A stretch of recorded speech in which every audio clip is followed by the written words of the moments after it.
हो गया।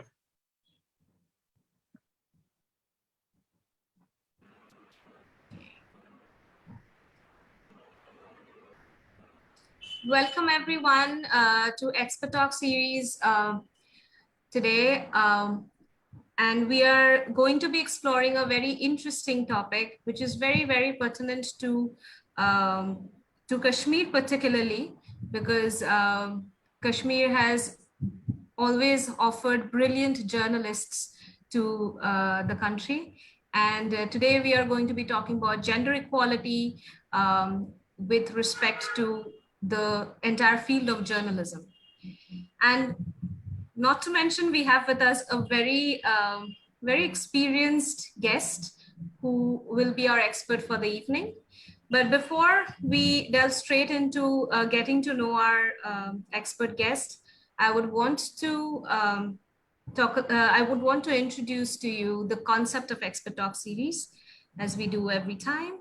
So the Expert Talk series is a series of individual dialogues with experts where we are focused on gleaning out the challenges and the different dimensions to the implementation of sustainable development goals on the ground. And who else to go to but our experts who have years and years of experience on field and who have also seen the other side, which is the side of policy interventions, and have been instrumental often in influencing policy interventions at various levels. So without much ado, I would like to introduce our guest for the evening, Ma'am Asha Khosa. Her bio is quite long and I don't think we are going to be able to do justice in 1 hour session, but I will still try my best.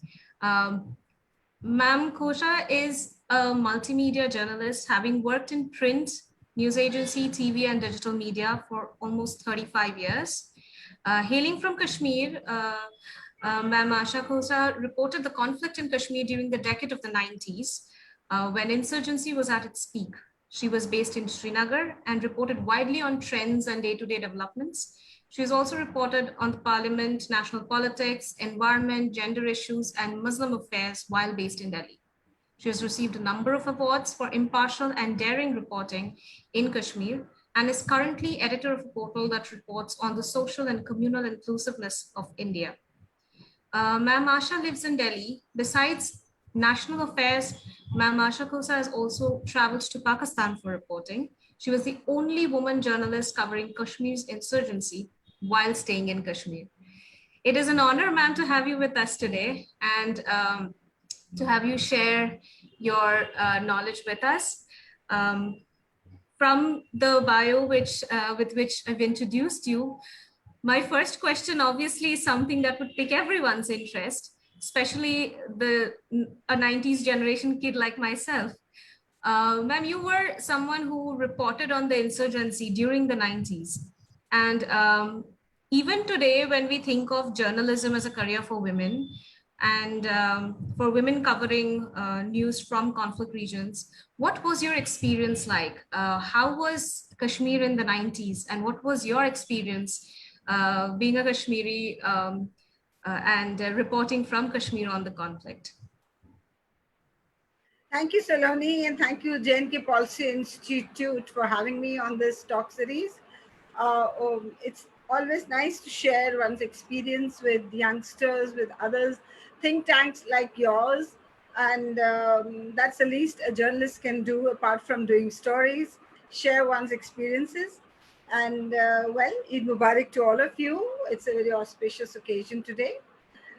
Well, 90s in Kashmir was, I mean, it was unimaginable for the people who have not seen that period. Even when I look back and think, oh, was I there? Did I really report those kind of things?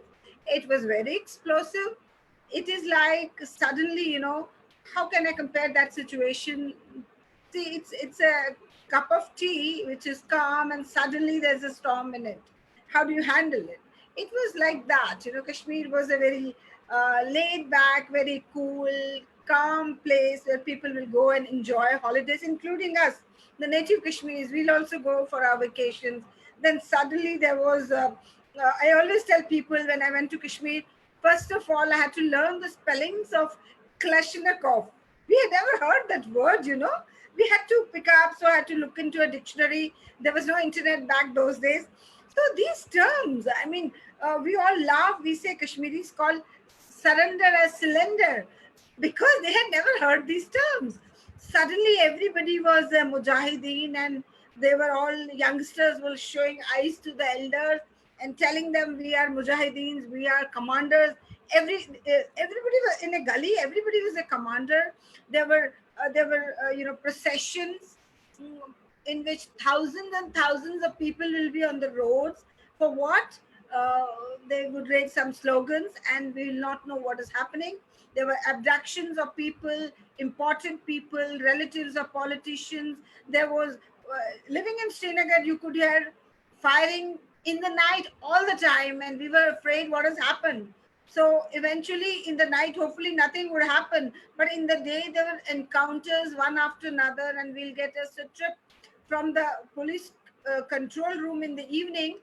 And it was worse than a war. Maybe there was not so much casualty, but the amount of fighting that was between forces and the terrorists, militants we used to call them those days. We never called them terrorists because they were our own people. We didn't know what to call them.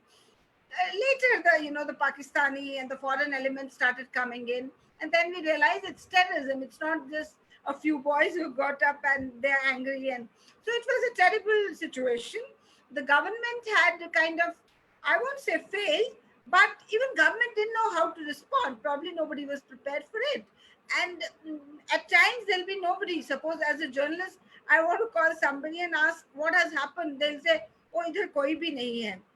People were not there. The politician fled. The National Conference was the first party which closed its shop and just left. Everybody left for Jammu, Delhi, London, everywhere. I won't blame them because they had not anticipated that such a storm will come, and Congress and their activists who were on the ground, who were respected people till the other day. Suddenly, a fellow will come and say, no, they're traitors, and they will kill them. So this was a broader environment in those days when I was working as a journalist there. It was challenging, but since we were all young people, we never thought it was a thrill of reporting all that. But logistics was a problem, traveling was a problem, and people could identify you. I remember once I was walking in the Lal Chowk, a young, that ready wala who was selling fruits. He pointed out I was wearing a trouser and a shirt, probably very modestly dressed, and he says, "Where is your dupatta?" So I shouted back at him. I said, "None of your business. Let me do what I'm doing." But I was so scared. I reached to the next shop and bought a scarf and covered my head with that. So that was the kind of environment we were supposed to report. It was immensely challenging as a journalist. Thank you, ma'am, for sharing with us what the experience was like. I can only imagine during the 90s. I mean, I don't think I can still imagine, to be honest.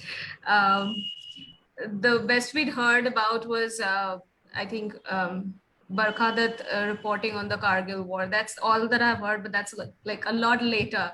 And to actually think of a native Kashmiri woman reporting on the Kashmir conflict is a very interesting perspective. Um, Now, ma'am, in a conservative society like Kashmir, did you face any kind of backlash when you decided to report, or did you face any kind of cultural restrictions on how you used your voice to report on the conflict? Uh, well, Kashmir is a very paradoxical place. It appears to be very conservative on the face of it, but honestly, it is very liberal when it comes to women. Every Kashmiri wants, in their hearts of hearts, wants their daughters to be well educated to come up in life. It is unlike so many other Muslim communities in the world, in some parts of India also. Kashmiri Muslims, I would say, are quite liberal when it comes to education of girls. They like to see their girls well placed. But having said that, in the times that I reported, there was a certain kind of certain kind of culture which was they were trying to impose, where women would be seen wearing a particular dress. So anybody could question why a particular woman has not covered her head. I faced it. I told you an instance. So women will be judged. So if there's a not a party, hardly we had any parties those days. So even if we were on a trip, you had a drink or whatever you drank, people will be noticing what are you drinking, and they would spread stories about you, which eventually meant that you are immoral, and you some terrorists will come to know they might kill you. You know, that was the underlying intention. It so a personal conduct, keeping it in tune with the demands of the society, was very, very important. Dressing up modestly, not showing off, not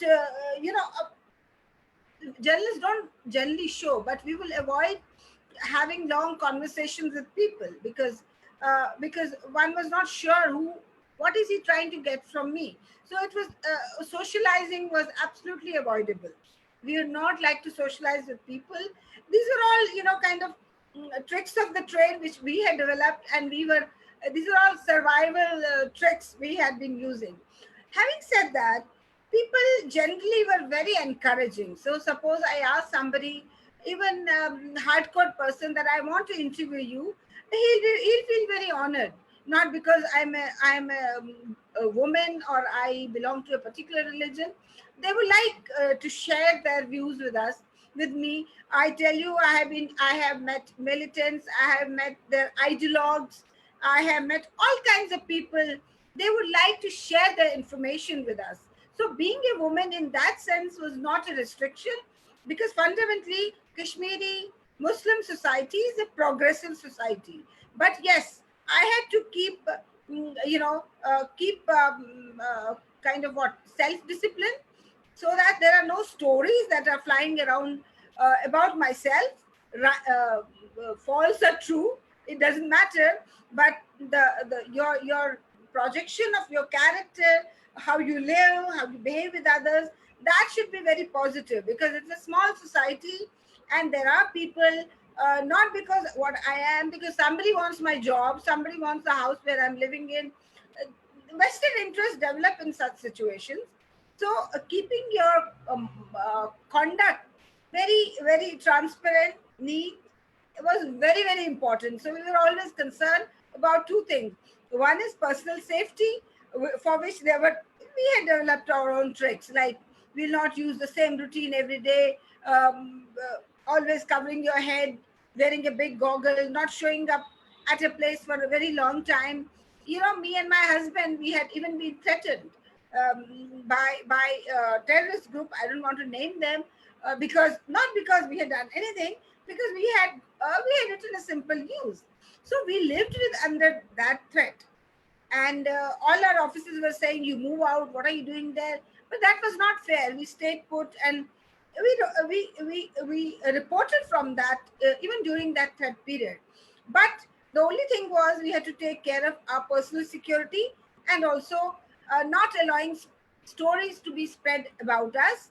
And stories were being spread by, not about us, about a lot of people, about politicians, about public figures, because there was a vested interest, I would say, who wanted my job, my house, whatever I had. So that was very dangerous, and we had to counter that.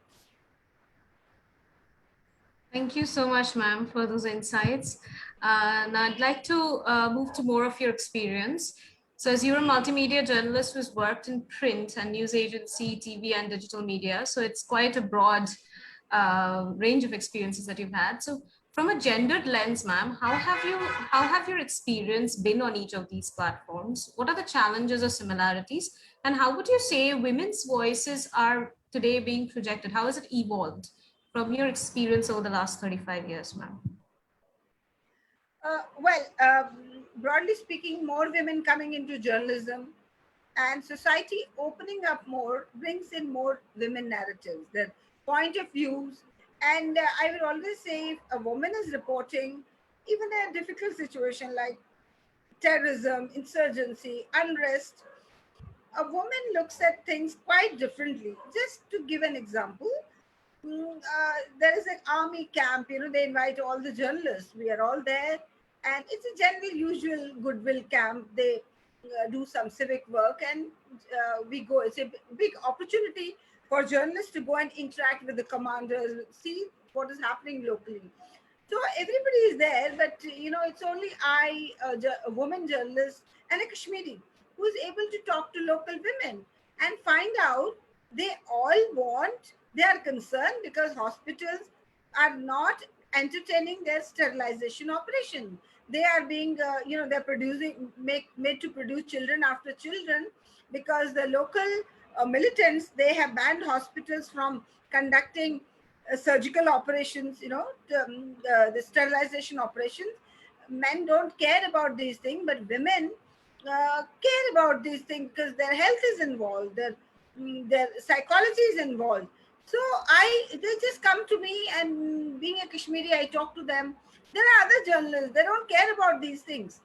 And I do a very explosive story how women in Kashmir are facing health issues, economic issues, and mental issues, because they cannot have reproductive rights, because they cannot go for sterilization. It's only if a woman is present there, such things come out. It is very difficult, in such situations where where gun is ruling. The narratives are set by gun. Women are obviously the weaker force in the most advanced societies also, I'll say. Women are further suppressed in such situations. Their voices do not come out. What they are facing, those narratives don't come out. In fact, many places you will see men are dictating them what they should speak to the journalists, visiting journalists. Then language is a problem. Fortunately, with me, it was not. I would at times bully men, tell them I'm a Kashmiri, I'll manage with the women. You leave this place. It was difficult because men didn't want that to happen. Women always talk from their heart. They have problems of running a family, children. They are bothered if the child goes and becomes a militant, is lured by militants. They talk all these things, but men will not allow them to talk. So women being on the spot as journalists is very, very essential. And I will again recommend, Barkhadat is great, no doubt, but we require more local women who can converse with, with the women in their own lingo, understand their what they're trying to say, read between the lines what they're trying to say. So that is very important.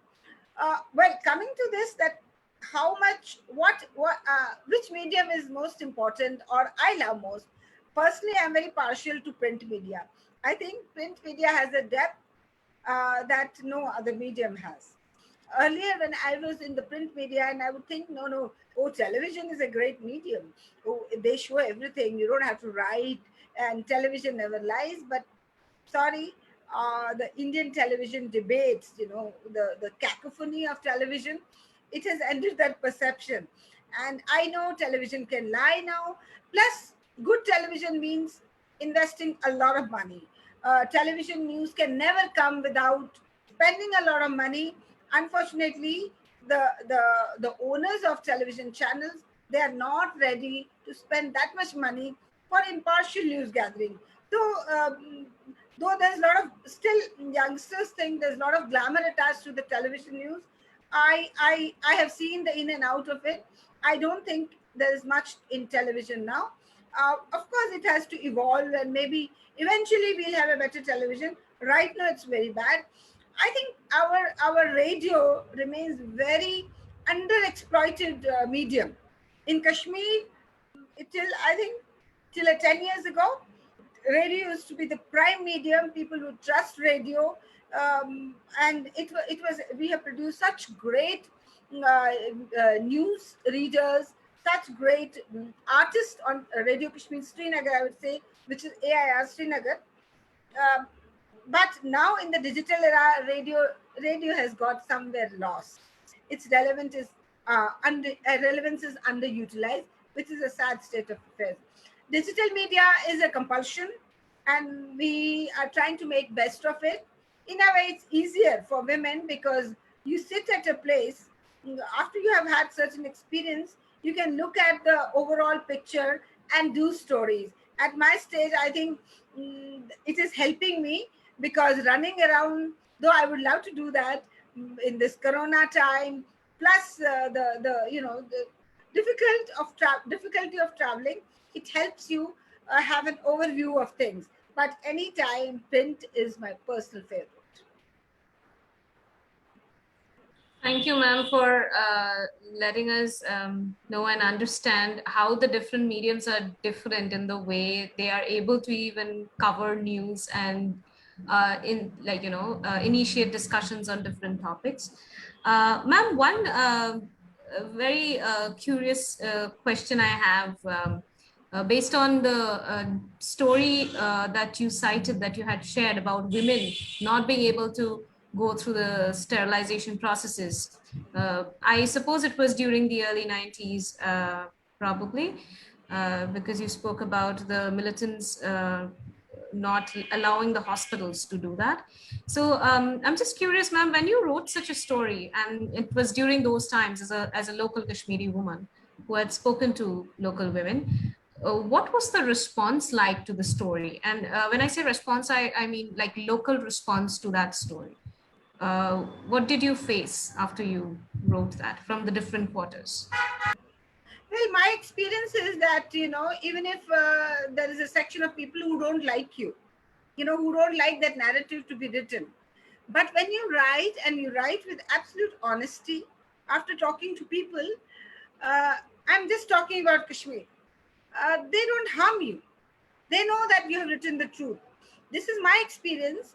If you write the truth, and if you are honest, even the other side, in that case, it was the militants, they would respect you. They would like that you don't write more such narratives. But beyond a point, they never coerced anybody to write, to not write certain things. Of course, it was appreciated, but unfortunately, that time the government, the government was too scared to take any challenge, and they wouldn't set things right. The system was, what will I say, it was kind of under siege. The employees, the doctors, people who would conduct sterilization operation, they were too scared to do that, because they were part of the society. They would say, we have to go back and live in our mohalla, in our colony. We can't face it. So those were terrible times. And I don't know whether blaming government will be right, but government was, I can say with certain authority, and as an eyewitness, government was taken by surprise. Government was totally unprepared for that situation. Of course, the things must have changed now, and they have changed. I'm told there are, in last decade, I think Kashmir registered the highest gender ratio. The child, more women went for abortions, because they were bearing girls. It never used to happen in Kashmir. It happened in the last decade. Kashmir, the rate of killing unborn child was highest in country in Kashmir, JNK. I won't say Kashmir. Even in Jammu, it was the. So that also happened. That was all Western interest, the private nursing homes, the private hospitals. They came into play, and this kind of thing also started. But back then, it's a great lesson for governments. I'm sure governments have learned their lesson. Government had sort of, it was, if not collapsed, semi-collapsed. So things were not, uh, people will take notice, but they will not follow it up with corrections, because probably time was not right for that correction. But as far as the people, general reader, the parties who were interested, they would appreciate any honest story. Thank you, ma'am. This was indeed news to me that I never thought that I'd come to know of this particular fact that in the last decade there's been so many reported cases of abortion, and that too in Jammu and Kashmir. So that is indeed something new, and I'm sure it's quite new for most of our audience too. Ma'am, now I'd just like you to kindly reflect for us on the fact that over the last 30 years, as the media, as a local media has evolved, how would you say the portrayal of women in media and their voices have turned out? I mean, has it changed or evolved? Is there more work to be done there? How much do you think there is gender sensitive reporting and a gender inclusive approach to even debating and talking about different issues? Well, I can say with authority that I have been looking at Kashmir for last 3 decades, more than 3 decades, and unfortunately, things have not changed much. The stories that are coming from Kashmir are only half truths because this is all a masculine, very masculine narrative which is coming. Women are silent; they have been silenced, or they have become indifferent, or they have become puppets in the hands of men who are handling all the situation. This is happening despite a number of women journalists. They're coming up on the scene. I see a couple of names on television, even in print media. There's a lovely lady photographer who is reporting from Kashmir. She won some international awards also. All they have come up, but the women's narratives continue to be remain missing. So there is what I'm trying to tell you is there's so much which remains to be explored in Kashmir. Story अभी वो बोलते हैं ना हिंदी में picture अभी आधी है कश्मीर का picture is just half set half the and half truth saying means it's half lies also. So when women come up, they come up with their narratives, or they're made to come up with their narratives. The story will have a turnaround. We'll see a different perspective emerging out of it. I'm not sure how many women were comfortable when their children will go and become militants, or they will join a procession where there was a threat of the child dying, there being a clash between forces and the mobs. How many women felt very happy about it? No woman will feel happy at throwing a child to the wolves. So those kind of narratives were suppressed. They have never come out. And unfortunately, even today, when there are women on the scene reporting, those narratives are not coming out. I'm not saying this is only a Kashmir problem. Of course, we are discussing as concerned people on Kashmir. So we are talking about Kashmir. This is an all India narrative. This is happening all over with a little difference. In Delhi, you will see people are much more conscious. Women are much more assertive. And the women narrative are coming out, though not in complete terms, but they are coming out comparatively. Kashmir is a totally dead land when it comes to the narratives of women, which is unfortunate because Kashmir has had a tradition of women leaders, women poets, women not observing parda. In Kashmiri Muslim didn't have something like parda. I've never seen a woman. There were a couple of women who will wear those old shuttlecock burqas. They were my neighbors. But generally, they were very modestly dressed. But burqa was not part of Kashmiri tradition. Unfortunately, that is slightly changed now. We are hoping in the coming years things will change and there'll be more sensitivity towards women's narratives. There'll be more acceptance to women's narratives, and women will also feel emboldened with the sense of security that they will get with terrorism going down. Women will be able to come out and speak about what they have gone through in these 3 decades. So that will complete the picture of Kashmir.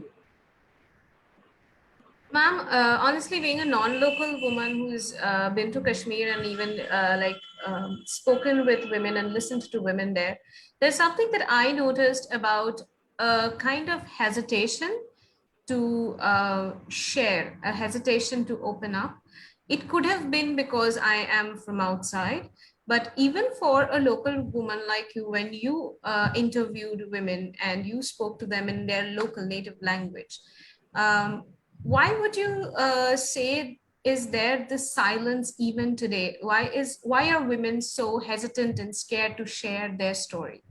It's not like there's not enough opportunity or accessibility of the media. In fact, I do remember interacting with young girls who talk about the fact that they feel very targeted when they share their views on social media, when they are upfront about what is it that they need, and that they are often chastised by their own community people on social media. People gang up and bully them. But for those women who are not exactly using social media, but maybe having a one-on-one conversation with, say, journalists, or are encouraged to share stories, why would you say, what is your experience? Why do they hesitate even today to open up? What is your reflection on that, ma'am? I'll tell you my understanding and my experience is that this whole concept of what happened in the last 30 years, the transformation that was brought in from wherever, whether it was how much it was indigenous, how much it was, kind of imported from other cultures, countries. It's difficult to say, but there was a mixture of both, I must say. So everything has been linked to religion. So if you are speaking, somewhere women have been made to believe by the men that it is a religious issue. It is about protecting religion. So if you speak against something, if you speak to certain people, you are, keep in mind, it is about your religion may get defiled. You may be dishonoring your religion. You may be showing it in poor light. So the whole narrative being linked to the machoism of religion, that is the fundamental thing that blocks communication.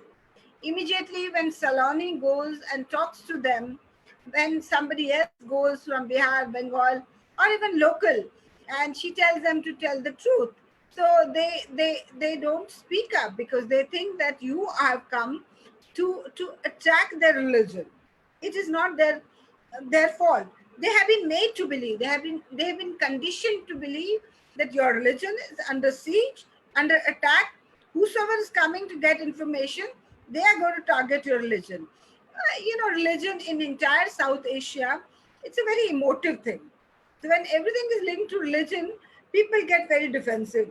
They think it is some very, very fundamental assault. I'll just give you an example. One example of a small, I'll try to be short. It was somewhere in Anantnag, head of Anantnag, I don't remember the village. There was some allegation that women had been raped. The whole village has been raped. It was after Kunan Poshpura.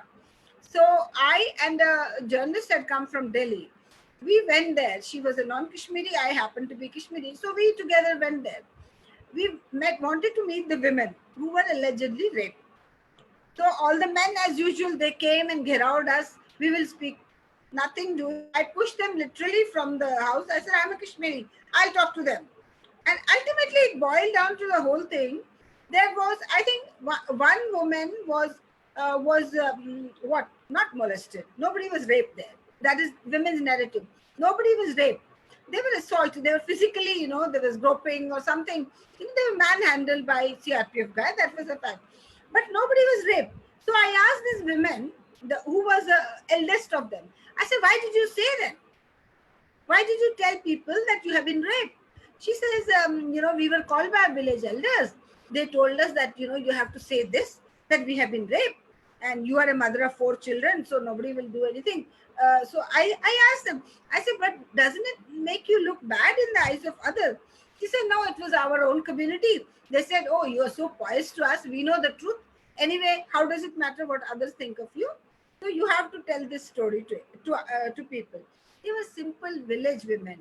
Just because I got my way with the men, I physically threw them out and I could have this conversation with these women. I came to know the truth. But mind you, you won't believe it. I also don't want to believe. I couldn't write that story because that would have looked so odd. Had I written that time that women told this to me, I'm sure people would have pounced on me. Nobody would have believed me then. But that story has gone with me and my friend who is also working here in Delhi now. So this was a kind of, I would say at times they have misused women. Both sides have misused women into their propaganda, into their furthering their narrative, which was very sad. Very, very sad. I mean, I felt very sad. I didn't feel angry about those women. I felt very sad for them, how people are using them. And these gullible women, they are thinking, oh, we have to do it. If it is good for everybody, let's do it. Let's put out this narrative. Very sad situation. That's how the gender is treated in such a conflict situation. It's not a fair game. Wow, ma'am, that was a lot to process for me as I was listening. I mean, we don't get to hear this side. And it's unfortunate that you did not get to write the story, and how difficult it must have been for you to keep quiet about this, but at the same time, honor the fact that you had to keep quiet for the fact that the community does not feel estranged. Um, I'm a little thrown with this particular reference, but I'll come back to this later again.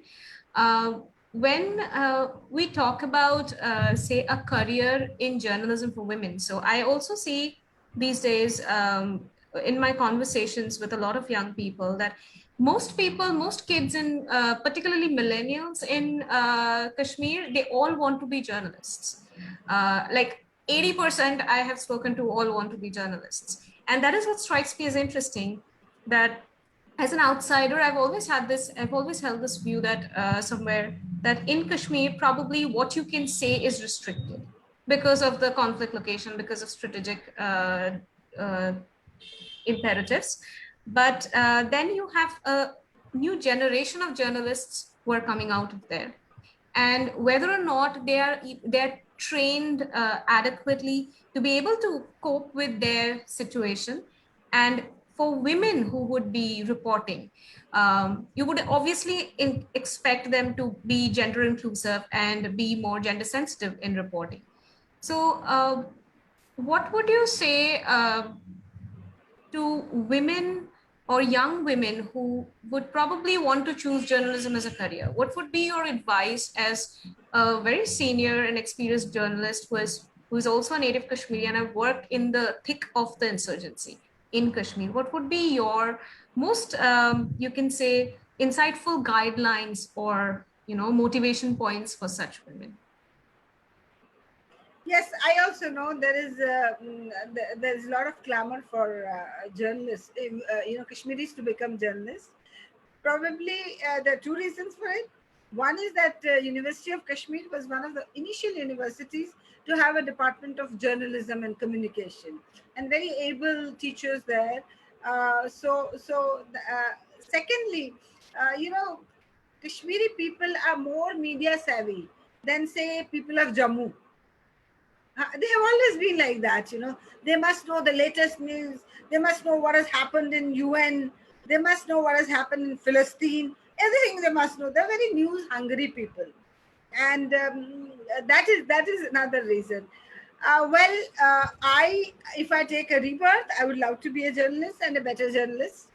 So I don't tell people not to become a journalist, but these are hard times for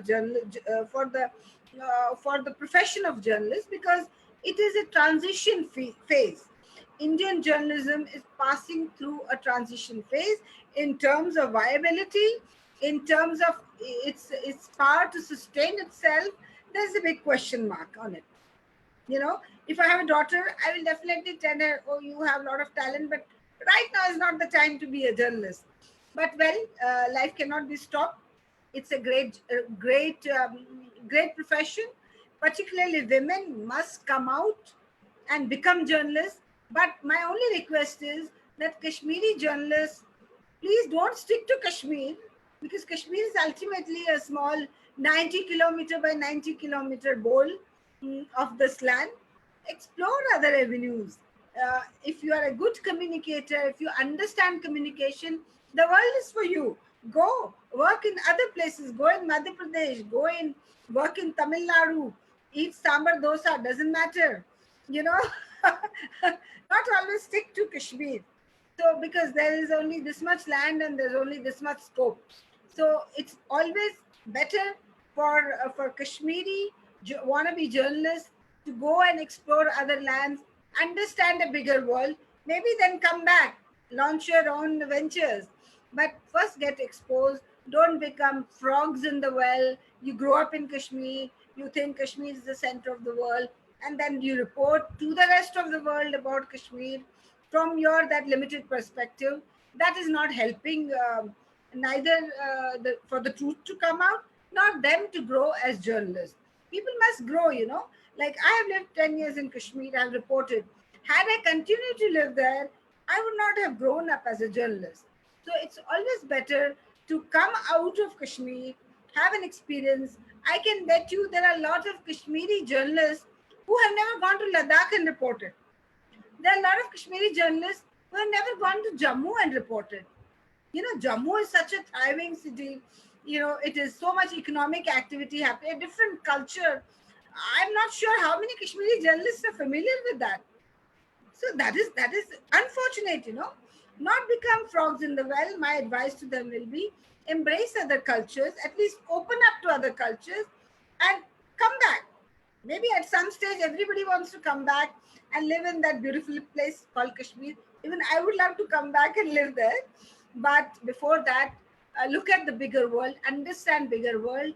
I'm sure you'll be able to do a fantastic job when you come back and become a journalist in your own home place. Thank you so much, ma'am. Ma'am, there is one related question when we are also looking at women's narratives from Kashmir and particularly covered by women journalists. Uh, in line with that, would you kindly comment for us on the kind of response that you have seen to whether or not there is a consideration of including the LGBTQ community also when it comes to gender inclusive and gender sensitive reporting? What is the status of that kind of reporting in Kashmir at the moment? You know, the other day I got a story from Kashmir. I work for a portal. I got a story from Kashmir about a transgender person who is a makeup artist. Such stories wouldn't come before from Kashmir. As I said, Kashmir is not a very brutal place. As a society, people are traditionally they have been very kind. They are very accommodative. But only in past 30 years, a different culture was trying to be imposed on them, in which certain people would be made feel redundant. But I was glad to get that story and edit that and place it on my portal. And I felt happy that Kashmir is same as I have grown where I have grown into. So, but of course, this was one story which has come out. There must be 100 other stories. Those are not prioritized, and that is not only about Kashmir. I think that is all over India. These have become fashionable stories to be done once in a while. Oh, one LGBTQ community person is doing well, but we don't go into their pain. We don't go into the harassment they have faced. I mean, all these years till the law was not passed to help them. How many people were writing about them? Not many. Not only this is not the story only about Kashmir, entire India. I think still we are not fair to the marginalized communities, because the focus is so much on the mainstream, focus is so much on the religious communities, focus is on development, that these people on the margins of society, be it even which includes even women in some societies, and this LGBT community, they are once in a that yearly parade they have. That day all of us go and report about them, get couple of cases, but there is no regular awareness about them, and there is no regular reporting about their pains, travails, and what they have been facing. So that will happen only when a lot of NGOs are working for them and they spread awareness. There is less awareness about these people, though I must say Kashmiris are not cruel to them, but we haven't heard their voices as yet. Thank you so much, ma'am. Now, I just want to move to a more general question, and this pertains to the kind of trends we see in national media also, besides, of course, local media. So, whenever we talk about violence with respect to women and any kind of violation, sexual harassment, and what should be done, the kind of policy interventions that are needed, most of it is, as you know, punitive. And there is very less that's preventive. There's very less that is done or promoted in the name of a kind of a mindset change. What would you say is the role of media to initiate such mindset change? And when you've dealt with gender issues and particularly issues related to sexual violence or violence in general against women, um, how would you say the debates and the discussions, the opinion generation is faring in national media? And how much are they geared to actually support a mindset change over times? What has been your experience of 35 years when you have been working in Delhi also for quite some time? So, as you have both the local and the national experience in such matters, what would you say has been your observation of the trends? Since the days I was a student of journalism in Delhi, and now after I have given 3 decades, more than 3 decades to journalism, I will see there is a sea change in Delhi, in a place like Delhi, and many metropolitan cities that I have traveled across. But the Mufassal areas, the villages, situation is still the same. The only positive point is that women are trying to come up. Whether you go to a small village, women are assertive. They're becoming assertive day by day, and that is the reason they're facing violence also. You know, if they decide not to resist the oppression, they will not face anything. They'll be fine. They use it quietly, and it's only because women are trying to come up. You go to small town, North India. You go to small town villages, towns. You'll see women wearing jeans and wearing shirts and trying to move.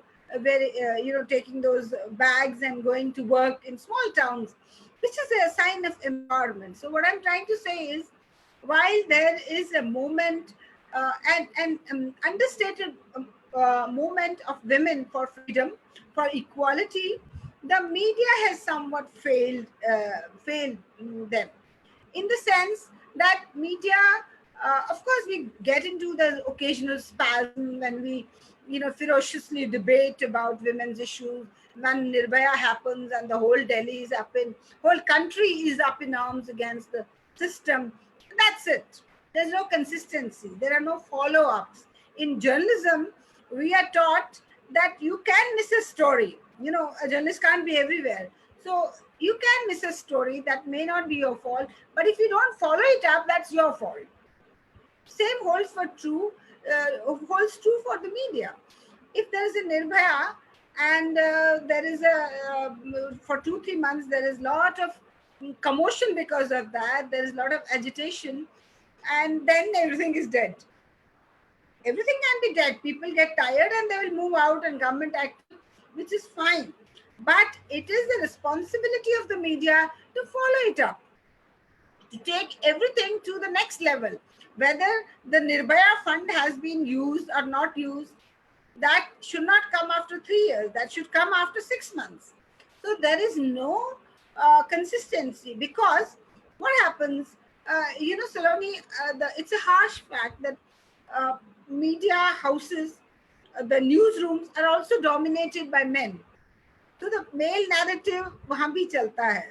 So if you go and tell your editor, I want to find out what happened to that Nirbhaya thing, we have forgotten, he'll say, no, you go to the BJP, there is a press conference today, you find out more about what BJP is doing, what Congress is doing, वो हम बाद में कर लेंगे, you know. That kind of mindset has to change. It will only change when society changes. So we have got into this vicious cycle of media will change when society changes, society will change because of media. So it is a struggle in any developing country. It takes time. Change is happening, but its a space is very slow. And in some places, it's not even visible. The only visible change, and very strongly visible, is the yearning of women to get freedom, to get equality. And I think that will force the media also to take notice and to be consistent with giving women their due. I'll tell you how media falters. So there was a decision taken by Press Council that we are not going to write widow word. We are not going to write Mrs. But nobody follows it. Everybody writes. We'll not give the name of rape victims. But media, they never follow it up.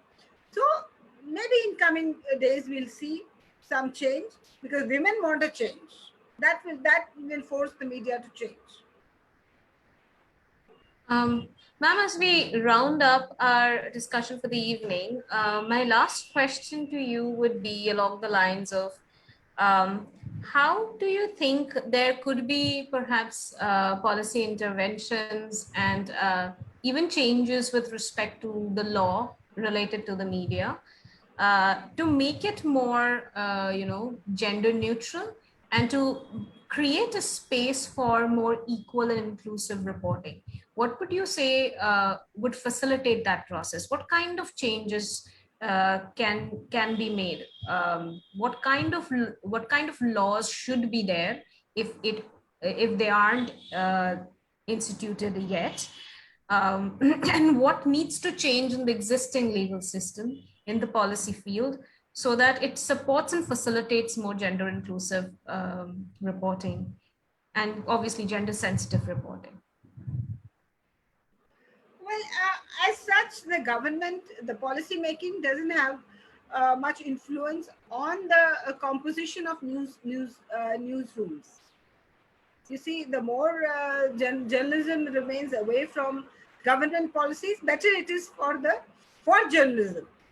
In that sense, there's no relation between the two. But yes, in general sense, if there is more strict implementation of the rules, of the laws that protect women or that give equality to women, and there's more consistency on the side of policymakers, on the side of implementation of law and policies, that impact will percolate down to the media also. For example, if there is sexual assault has taken place and police is quick to act, all SOPs are followed, and there is media will also become suddenly sensitive.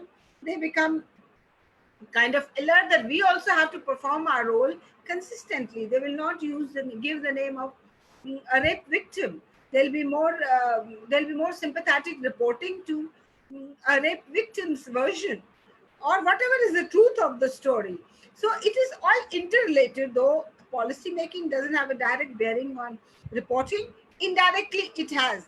So I would believe the general, general lawfulness in the country, adherence to law, the fear of law, the implementation of law, all these parameters, when they improve, it will be reflected in the reporting by the media, and also showing gender sensitivity. Media will improve its position on that front. Ma'am, before we close this session, it has been a wonderful and a riveting session with you today. As we at Jammu and Kashmir Policy Institute have a lot of journalists who are now stepping into the field of public policy and policy related work, I would also request you to just give us a few lines and a few of your reflections that would aid us on our journey forward. What would your advice be to young journalists who are stepping into the interdisciplinary field of public policy and writing to actively influence policies for the future? What would be your advice and your guidelines to us? Oh my God. From my small experience that I have, I can say Jammu and Kashmir is the minefield of information that needs to be explored. Only thing is that not concentrate yourself on Srinagar per se. And there's Kashmir as such is a very big place. There is There is so much of cultural variation in Kashmir. If you know Radio Kashmir Srinagar, which is AIR now officially, AIR Srinagar, it broadcasts in 7 languages. What a great thing! That much is the diversity. So it needs to be explored as it is, not trying to homogenize the whole thing. So there is tremendous scope for people like young people like you to tell the truth, to tell the real stories of people of Jammu and Kashmir. And Jammu is another field which is totally unexplored in that sense, because it looks always calm, which it is. Compared to Kashmir, it's always calmer. People are more contented with life. I have lived in Jammu and I love that place like anything. And Jammu remains unexplored. So a lot of work for you guys. And I'm sure you'll do a good job. Travel a lot, meet a lot of people, get out of this Srinagar, high security zone business, and Jammu. And if Ladakh is your forte, please go visit Ladakh. Ladakh can give so many solutions to the whole world. There are so many projects happening, very innovative, enterprising people in Ladakh. That is an unexplored area, and I'm sure you will have a lot of work to do in Jammu and Kashmir if you step out of Srinagar. I'm sure you'll do a fantastic job. Thank you so much, ma'am. We will definitely take that into consideration. And thank you for your words of wisdom. Thank you for all the encouragement. We have come to the end of our session tonight. Thank you so much for taking the time to be with us, to share with us. We unfortunately don't have time for audience questions right now, but as we promise every time, we will have them curated once people also watch this session later and not on live. If we get questions, we will contact you. We will send all the curated questions to you via email. We'd like to stay in touch and learn more because we believe that these interactions and mutual learning opportunities shouldn't be limited to just one session. There's so much more to learn, and 1 hour wouldn't do justice to this exercise. Thank you to all our audience who've tuned in to watch us and be with us for this 1 hour. We understand it's Eid today, so many are celebrating. So thank you still for giving us the time and for always engaging. Thank you to the team for putting this together. I know many of our team members are also celebrating Eid. So thank you guys for still being here, for being a part of this exercise. And with that, we wish you a safe weekend, a good weekend. And we hope that celebrations and festivities are done with due consideration to follow protocol so that we can all emerge out of this crisis safely. Thank you so much and have a good night.